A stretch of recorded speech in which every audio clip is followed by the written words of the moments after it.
Petros Havarinin yazdığı 2-ci məktub, müqəddəmə. Müşküllər, əziyyətlər, çətinliklər baş verəndə, imanda qalmaq və axıracaq Rəbbə vəfali olmaq elə də rahat bir iş deyil. Petros özü öz dili ilə İsa'ya təkid etdi ki, onu heç vaxt tərk etməyib buraxmayacaq. Lakin az bir zaman çəkmədi ki, bu sözünü unudub İsa Məsihi inkar etdi. Lakin Məsih onun şəxsiyyətini elə dəyişdirdi ki, nə fəqət bir daha onu inkar etmədi, əziyyətlər altında olan ayrı Məsihilərə də təşviq və təsəlli qaynağı oldu. Tarixin yazdığına görə, Petrosu çarmıxa çəkən zaman o özünü layiq görmədi ki, Rəbbi İsa kimi çarmıxa çəkilsin. Buna görə də onu alt-üst çarmıxa çəkdilər. Petros imanında axıracaq vəfalı qaldı.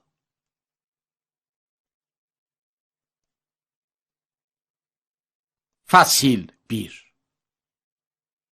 Özünü İsa Məsihə qul etmiş və onun həvarisi Şəmun Petrosdan. O adamlara ki, tarımız və qurtarıcımız İsa Məsihin salihliyi vasitəsilə bizim kimi həmən imanı alıblar. Tanrının və Rəbbimiz İsa'nın mərifətində sizə bol-bol feyz və barış olsun. Onun ilahi qüdrəti, onun həqiqəti mərifəti ilə ki, bizi öz izzət və fəzilətinin vasitəsilə dəvət etdi, həyat və dindarlığa aid olan hər şeyi bizə əta edib. Çünki bunların vasitəsilə o bizə qiymətli və möhtəşəm vədələrini əta edib, elə ki, onların vasitəsilə şəhvətdən başalan dünyada olan fəsaddan qaçıb, ilahi təbiətin şəriki olasınız. Elə buna görə də siz bütün səyinizi sərf edin və imanınıza əxlaqi fəzilət, əxlaqi fəzilətinizə mərifət, mərifətə nəfsə hakim olmaq, nəfsə hakim olmağa təhəmmül, təhəmmülə dindarlıq, dindarlığa qardaş sevgisi və qardaş sevgisinə də məhəbbəti əlavə edin. Çünki əgər bunlar sizdə olsa və artsa, Rəbbimiz İsa Məsihin həqiqi mərifətində sizi işsiz və səmərəsiz qoymazlar. Kimdə bunlar yoxdur, o kordur, bəsirəti yoxdur və qabaqçı günahlarından təmizləndiyini yaddan çıxardıb. Buna görə qardaşlar, daha çox çalışın ki, dəvət və seçildiyinizi möhkəmlədəsiniz. Nə qədər ki, bu şeyləri edirsiniz, əsla büdrəməzsiniz. Çünki bu yolla Rəbbimiz və qurtarıcımız İsa Məsihin əbədi padişahlığına girmək sizə bol-bol veriləcək. Bunun üçün mən həmişə hazır qalacağam ki, bunları sizə xatırladım. Gərçi siz elə indi də bunları bilirsiniz və yanınızda olan həqiqətdə sabit qədəmsiniz. Və səhih bilirəm ki, mən bu məskəndə ikən xatırlatmaqla sizi oyadım. Çünki bilirəm ki, məskənimi tezliklə bir yana qoyacağam, necə ki, Rəbbimiz İsa Məsih də mənə aşkar edib. Buna görə çalışacağam ki, mənim rehlətimdən sonra da bunları yada salmağa qadir olasınız. Çünki biz Rəbbimiz İsa Məsihin qüdrətini sizə bildirən zaman və onun cinə gələcəyini sizə bildirən zaman ustalıqla düzəlmiş əfsanələrin dalınca getmədik.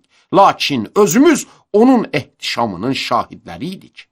Ona görə ki, hörmət və izzəti ata-tarıdan alan zaman əzəmətli olan izzətdən belə bir xitab gəldi.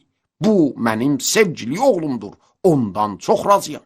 Və biz özümüz müqəddəs dağda onunla olan zaman göydən gələn bu xitabı eşitdik. Və peyğəmbərlərin sözləri bizim yanımızda daha çox sabit oldu ki, siz də gün doğana kimi və səhər ulduzu ürəklərinizdə tulu edənə kimi yaxşı edirsiniz ki, qaranlıq yerdə işıq sıçran bir çıraq kimi ona diqqət edirsiniz.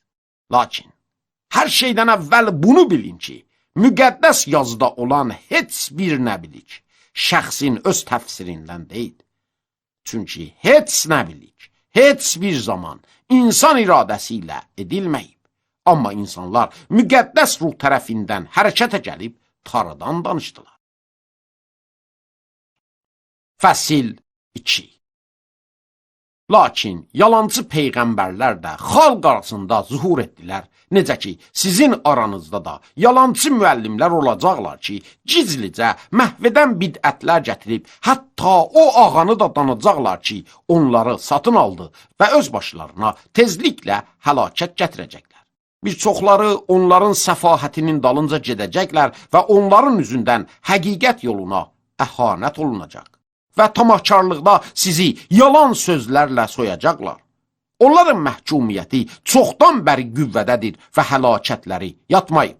Çünki Tanrı günaha batmış mələklərə rəhm etməyib onları cəhənnəmə atdı və hökm üçün saxlanmış qaranlıq quyularına təslim etdi.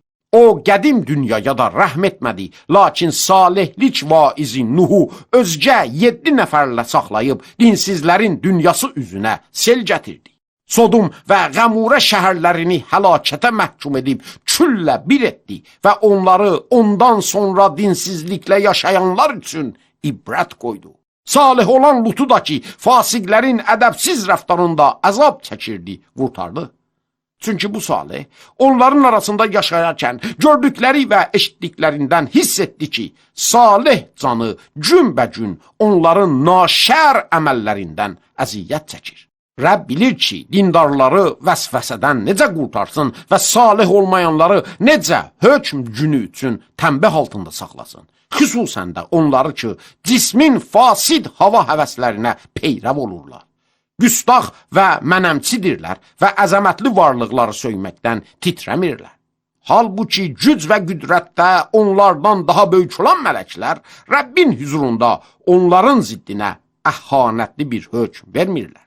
Amma bunlar şiursuz heyvanlar kimidirlər ki, tutulub öldürülmək üçün qərizələrinə mütabiq rəftar edən məxluqlar kimi doğulublar və bilmədikləri şeylərin haqqında əhanət edirlər və o məxluqların məhv olmasında bunlar da məhv olunacaqlar və haqsızlığın ücrəti olaraq haqsızlıq çəkəcəklər. Gündüz vaxtı eyş-işlədə məşğul olmağı bir kef sayırlar. Onlar ləkəli və qusurludurlar. Sizinlə yeyib içdikləri vaxt öz hilələrində kef edirlər. Gözləri zinadan dolub, günah etməkdən əsla əl götürmürlər. Səbatsız canları aldadırlar, tamahkarlıqda məşq etmiş ürəkləri var. Bu məlun övladlar. Azdıqları o düz yolu unudublar. Bəur oğlu Bəlamın təriqinə gediblər ki, haqsızlığın ücrətini sevdi. Lakin öz təqsirindən tövbih olundu. Dilsiz bir eşşək insan səsi ilə onunla danışıb bu peyğəmbərin dəlilik etməsinə mane oldu. Bunlar susuz qulaqlardırlar. Küləyin apardığı dumanlardırlar. Onlar üçün qara qaranlıq saxlanıb. Çünki batilliyin məğrur sözlərini danışıb cismani hava həvəslər və səfalətlə o adamları aldadırlar ki, səhvdə yaşayanların əlindən hələ də qaçmaqdadırlar. Azadlıq vədəsini verirlər, halbuki özləri fəsadın qullarıdırlar. Çünki hər nə ki insanı məğlub etsə, insan ona qul olur. Çünki əgər onlar ki, Rəbb və qurtarıcımız İsa Məsihi tanımaq vasitəsilə dünyanın nəcisliklərindən qaçıblar, əgər təzədən onlara bulaşıb məğlub olsalar, onların axır halı əvvəlkindən daha pis olub. Çünki onlar üçün daha yaxşı olardı ki, salihlik yolunu bilməmiş olsunlar, ta ki onu bilib və onlara əmanət verilmiş müqəddəs hökmdən üz döndərsinlər. Onların başına bu doğru məsəldə deyilənlər gəlib. İt öz qusduğuna qaydar və yuyulmuş donuz palçıqda ağlamağa dönər. Fəsil 3. İndi sevgililər, bu ikinci məktubdur ki, sizə yazıram. Onlarda çalışıram ki, xatırlatmaqla sizin xalis fikirlərinizi oyandırım ki, siz müqəddəs nəbilər tərəfindən qabaqca deyilmiş sözləri və həvarilərinizin vasitəsilə deyilmiş Rəbb və qurtarıcının əmrini yada salasınız. Hər şeydən əvvəl bunu bilin ki, axır günlərdə rişxənd edənlər rişxəndlə gələcəklər və öz şəhvətlərinin dalınca qaçıb deyəcəklər, bəs onun gəlişinin vədəsi hanı? Çünki əcdadlarımızın gözlərini həyata yumduqlarından bəri hər şey o halda davam edir ki, xilqətin başlanışından var idi. Belə düşünərkən nəzərlərindən qaçırdırlar ki, göylər Tanrının kəlamı ilə qədimdən var idi, yerdə sudan və su vasitəsilə şəkil tapdı. Və onunla da dünya o zaman su ilə boğulub məhv oldu. Lakin indiki göylər və yer, onun kəlamı ilə od üçün saxlanıb, dinsiz adamların mühakimə və həlakət günü üçün hifz olunur. Amma sevgililər, bu bir şeyi yaddan çıxarmayın ki, Rəbbin yanında bir gün 1000 il, 1000 il də bir gün kimidir. Rəbb öz vədələrində yubanmaz, necə ki, bəzilər yubanmaq hesab edirlər. Amma o sizə səbrlə rəftar edir və istəmir ki, heç kəs həlak olsun, lakin hamı tövbəyə gəlsin. Amma Rəbbin günü oğru kimi gələcək ki, onda göylər böyük bir gürültü ilə aradan gedəcək və ünsürlər şiddətli hərarətlə məhv olacaqlar. Yer və onun işləri də yanacaqdır. İndiki bütün bunlar, bu cür aradan gedəcəklər, siz necə insanlar gərək olasınız? Müqəddəs rəftarda və dindarlıqda Rəbbin gününün gəlişini gözləyib, onu tələsdirəsiniz ki, onun səbəbindən göylər yanıb aradan gedəcək və ünsürlər şiddətli hərarətlə əriyəcəklər. Amma biz onun vədəsinə görə təzə göylər və təzə bir yeri gözləyirik ki, onlarda salihlik sakindir. Buna görə sevgililər, indiki bu şeyləri gözləyirsiniz, çalışın ki, o sizi barış içində ləkəsiz və qüsursuz tapsın. Və Rəbbimizin səbrini də nicat hesab edin, necə ki, sevgili qardaşımız Pulos da ona verilmiş hikmətlə sizə yazdı.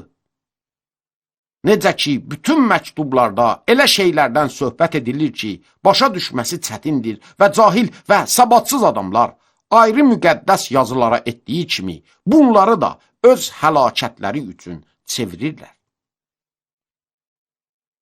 Buna görə siz, ey sevgililər, bunları qabaqcadan bilərək, ehtiyat edin elə ki, üsulsuz adamların səhvləri ilə yoldan azdırılmayasınız və öz səbatınızdan düşməyəsiniz. Lakin Rəbb və qurtarıcımız İsa Məsihin mərifətində böyüyəsiniz. Ona həm indi, həm də əbədiyyət gününəcək izzət olsun. Amin.